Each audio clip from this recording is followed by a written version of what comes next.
ലാപ്ടോപ്പിൻ്റെ screen complaint ആയി. White screen വന്നിട്ട് blink ചെയ്ത് നിൽക്കുന്നില്ല. asus model number x407uf i5 processor ഉപയോഗിച്ചിട്ടുള്ള ഇത് വൈറ്റ് സ്ക്രീൻ വന്ന് ബ്ലിങ്ക് ചെയ്യുന്നു. പാനൽ കംപ്ലൈൻ്റ് ആണ്. അപ്പോൾ അതെങ്ങനെ മാറണമെന്ന് നമുക്ക് നോക്കാം. ഇതാണ് സ്ക്രീനിൻ്റെ അവസ്ഥ. ചെറുതായിട്ട് ഇങ്ങനെ ബ്ലിങ്ക് ചെയ്ത് വൈറ്റ് സ്ക്രീനായിട്ട് വരും.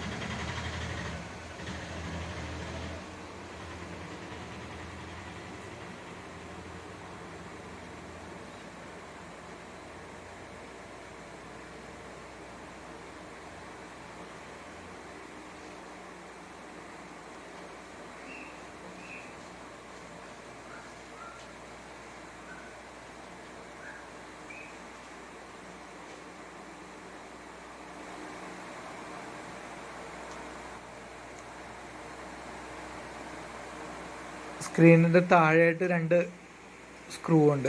അതിൻ്റെ ഫ്രണ്ടിൽ 2 സ്റ്റിക്കർ ഒട്ടിച്ചിട്ടുണ്ടാവും. അത് പൊളിച്ച് മാറ്റിയിട്ട് വേണം ഈ 2 സ്ക്രൂ കഴിക്കാൻ.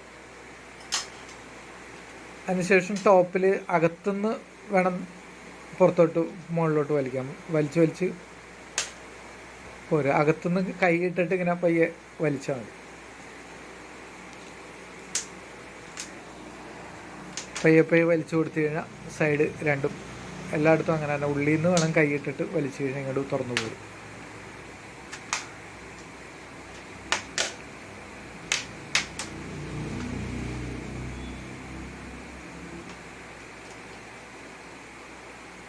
അത് അഴിച്ചു മാറ്റിക്കഴിഞ്ഞാൽ മേളിൽ 2 സ്ക്രൂ ഉണ്ട്, താഴെ 2 സ്ക്രൂ, ടോട്ടലി 4 സ്ക്രൂ ഉണ്ടാവും.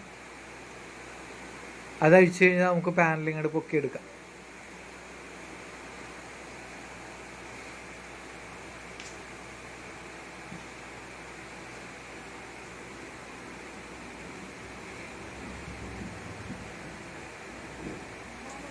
വയറുകളൊക്കെ ചിലപ്പോൾ ടേപ്പ് വെച്ചൊക്കെ ഒട്ടിച്ചിട്ടുണ്ടാവും. അതൊക്കെ പയ്യെ ഒന്ന് ലൂസ് ചെയ്ത് കറക്റ്റാക്കി എല്ലാം ചെയ്തിട്ട് അതിൻ്റെ പുറത്തൊക്കെ വന്ന് സ്റ്റിക്കറൊക്കെ ടേപ്പൊക്കെ പൊളിച്ച് മാറ്റിയിട്ട് വേണം സ്ക്രൂ അഴിച്ച് പൊക്കിയെടുക്കാൻ.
പാനൽ ഊരിയെടുക്കുമ്പോൾ സൂക്ഷിച്ച് ഊരിയെടുക്കണം. പാനൽ ഡാമേജ് ആവും, പൊട്ടിപ്പോകാൻ സാധ്യതയുണ്ട്. വളരെ ശ്രദ്ധിച്ച് വേണം ഊരിയെടുക്കാൻ. അല്ല വയറൊക്കെ അവിടെ ഉടക്കിയിട്ടുണ്ടെങ്കിൽ നമ്മൾ അറിയില്ല. എടുത്ത് താഴോട്ട് വെക്കുക. ഡാറ്റ കേബിളിൻ്റെ പൊക്കത്ത് സ്റ്റിക്കർ ഒട്ടിച്ചിട്ടുണ്ടാവും. ആ സ്റ്റിക്കർ പൊളിച്ച് കളയുക. അതിന് ശേഷം ആ സോക്കറ്റ് താഴോട്ട് വലിച്ചാൽ മതി. വേറെ ലോക്കൊന്നും ഉള്ള ടൈപ്പല്ല. ചിലതിൻ്റെ 2 സൈഡിലിങ്ങനെ പ്രസ് ചെയ്ത് പിടിച്ചിട്ട് ലോക്ക് മാറ്റിയിട്ട് വേണം ഊരിയെടുക്കാൻ.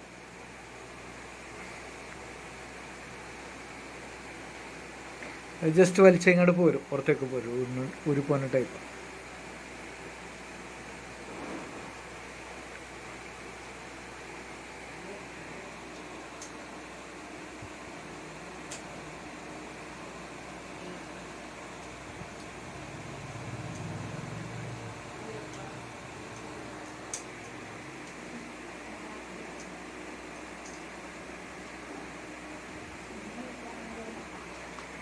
ജസ്റ്റ് വലിച്ച് കഴിഞ്ഞാൽ ഇങ്ങോട്ട് ഊരിപ്പോരും.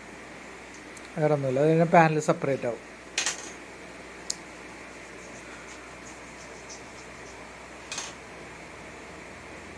അപ്പോൾ പുതിയൊരു പാനൽ വെച്ച് ഓൺ ചെയ്ത് നോക്കുക. പാനലിൻ്റെ ആണെങ്കിൽ പിന്നെ വേറെ നമുക്ക് താഴോട്ടൊന്നും അഴിക്കേണ്ട കാര്യമില്ല.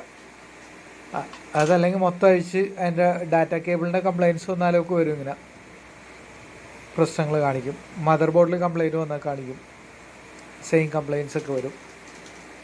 അപ്പോൾ പുതിയൊരു പാനലുണ്ടെങ്കിൽ അത് വെച്ച് നോക്കിയാൽ പെട്ടെന്ന് നമുക്ക്, പാനലാണെങ്കിൽ പിന്നെ വേറെ ഒന്നും ചെയ്യണ്ട.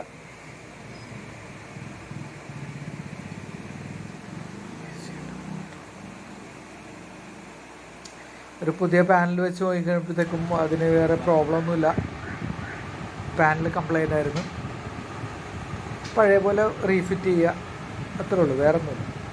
Thank you.